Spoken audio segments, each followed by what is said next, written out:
बिहार में महागठबंधन की सरकार है। महागठबंधन की सरकार को बने आज 1 साल हो चुके हैं। 9 अगस्त 2022 को नीतीश कुमार ने भाजपा का साथ छोड़कर राजद और कांग्रेस के साथ हाथ मिला लिया था। नई सरकार बनी तो सीएम नीतीश ने तेजस्वी यादव को डिप्टी सीएम बना दिया।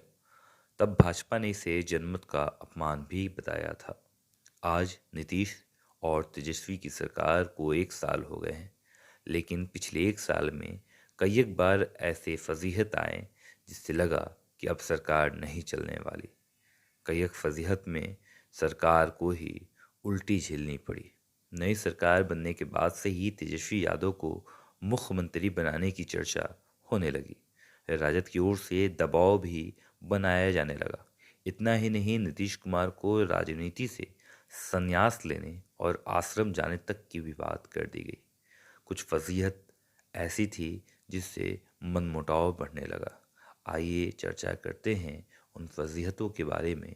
आइए चर्चा करते हैं कि 1 साल महागठबंधन की सरकार में क्या क्या हुआ। अगस्त 2022 में महागठबंधन की सरकार बिहार में बनती है, जिसके बाद आपसी रंजिशों को देखने को मिलता है। पहली रंजिश मंत्रियों को लेकर। बिहार में महागठबंधन की सरकार जैसे ही बनी, वैसे ही मंत्रियों का इस्तीफा देखने को मिला। 2 मंत्रियों ने अपना इस्तीफा दिया। पहला, नीतीश तेजस्वी सरकार बनने के बाद राजद के मंत्री और अनंत सिंह के करीबी रहे कार्तिक कुमार का पहले विभाग बदला गया। फिर मंत्री पद से उनका इस्तीफा ले लिया गया। इससे शुरुआती दौर में ही सरकार की काफ़ी भद पिट गई। यानी ये बात साफ हो चुका था कि इस सरकार के पायदान हिलने वाले हैं। लेकिन नीतीश और तेजस्वी यादव ने इसे संभाल लिया। इसके बाद एक बार और मंत्रियों का इस्तीफा का दौर शुरू हुआ। इस बार राजद कोटे के मंत्री सुधाकर सिंह थे। सुधाकर सिंह ने अपने बागी तेवर दिखाए। उन्होंने नीतीश कुमार के कृषि रोड मैप पर ही सवाल उठा दिए। बतौर कृषि मंत्री मुख्यमंत्री का खूब घेराव हुआ। विभाग में कई पीत पत्र लिखे गए, जिसके बाद नीतीश कुमार और सुधाकर सिंह के बीच बहस भी हुई और आखिरकार सुधाकर सिंह ने कृषि मंत्री पद से इस्तीफा दे दिया। इस्तीफा देने के बाद से अब तक वे नीतीश कुमार को घेरते ही फजीहतों के फहरिस्त में चंद्रशेखर का भी नाम बेहतर तरीके से लिया जाता है। मंत्री प्रोफेसर चंद्रशेखर राजद कोटे के हैं और शिक्षा मंत्री हैं। रामचरितमानस पर विवाद खड़ा कर दिया था उन्होंने। महागठबंधन में इसको लेकर 2 राय बन गई थी। जदयू ने विरोध करना भी शुरू कर दिया था। जब सीएम नीतीश कुमार ने आईएएस अधिकारियों का ट्रांसफर करना शुरू किया तो शिक्षा विभाग में अपर मुख्य सचिव के रूप में बैठे के पाठक को भी भेज दिया। फिर के पाठक और प्रोफेसर चंद्रशेखर के बीच तनातनी भी बढ़ गई।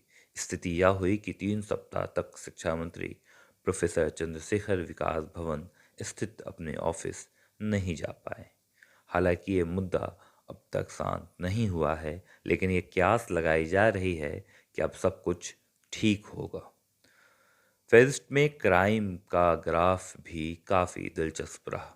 पिछले 1 साल में पटना में क्राइम भी बढ़ता चला गया। पिछले 1 साल में क्राइम का ग्राफ खुद एसएसपी महोदय बताते हुए नजर आए। हाल ही में पटना में 30 दिन में हुए 30 मर्डर की बड़ी जानकारी एसएसपी महोदय ने दी, जिसके बाद ये बातें साफ होने लगी कि पटना में जिस तरीके से क्राइम बढ़ा है, उस प्रकार बिहार को देख लिया जाए तो यानी ये फिर से एक दौर जंगल राज का है। लगातार भारतीय जनता पार्टी के वरिष्ठ नेता और प्रवक्ता हमलावर हुए और लगातार इस बात की चर्चा भी होने लगी कि क्या बिहार में महागठबंधन की सरकार फिर से जंगल राज की ओर जा रही है। शिक्षक नियुक्ति की मांग को लेकर भी खूब आंदोलन हुआ। शिक्षक नियुक्ति की मांग को लेकर एसटीईटी अभ्यर्थी और राजकर्मी का दर्जा देने की मांग को लेकर नियोजित शिक्षकों ने भी खूब धरना प्रदर्शन किया। महागठबंधन में शामिल माले विधायक नियोजित शिक्षकों के साथ खड़े दिखे। इसके साथ ही साथ बीजेपी का भी आंदोलन हुआ, जिस पर लाठीचार्ज किया गया। अब शिक्षकों के इन सब मुद्दों पर सरकार ने महागठबंधन के नेताओं की बैठक भी बुला ली और समाधान का आश्वासन दिया। हालांकि आश्वासन लगातार ये सरकार देती रहती है। इस आश्वासन के कारण ही ये सारी फजीहत खुद महागठबंधन की सरकार पिछले एक साल से झेल रही है। विभाग में ट्रांसफ़र पोस्टिंग का भी एक दौर चला। ट्रांसफ़र पोस्टिंग की नई नियमावली को रद्द कर दिया गया और ये सारी जो कहानियाँ थी ये राजस्व और भूमि सुधार विभाग में हुई। राजस्व और भूमि सुधार विभाग में 497 अफसरों का ट्रांसफ़र रद्द कर दिया गया। जून महीने में यह ट्रांसफ़र किया गया था। इस पर काफ़ी विवाद हुआ, सरकार पर सवाल भी खड़े किए गए। इससे पहले स्वास्थ्य विभाग में 500 कर्मियों का ट्रांसफ़र किया गया था। इससे सरकार की कार्यशैली पर सवाल उठने लगे। लगातार ऐसे मुद्दे और लगातार ऐसे चर्चों से घिरी पूरी एक साल की महागठबंधन की सरकार खुद अपने आप को ये बताते नजर आती है कि सब कुछ समान है, सब कुछ बेहतर है और हमारे विपक्षी हमसे डर गए हैं। शायद इसी वजह से ये ग्राफ की बारी हम पर आज आ पड़ी है।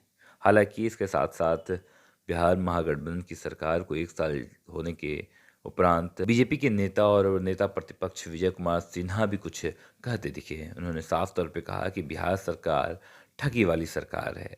ऐसे में बिहार सरकार बिल्कुल कभी नहीं चल पाएगी। हालांकि अब एक साल चल चुके हैं और लगातार भारतीय जनता पार्टी का ये निशाना पिछले एक साल से जारी है। प्रधानमंत्री और मुख्यमंत्री बनने का सपना देखने वाले चाचा भतीजा बिहार कैसे चलाएंगे, इस बात की चर्चा तो लगातार जारी रहती है। लेकिन क्या भारतीय जनता पार्टी ने बिहार को बेहतर ढांचे में रखा या नहीं, इसका जवाब आप ज़रूर दीजिएगा। तब तक के लिए दीजिए हमें इजाज़त। धन्यवाद।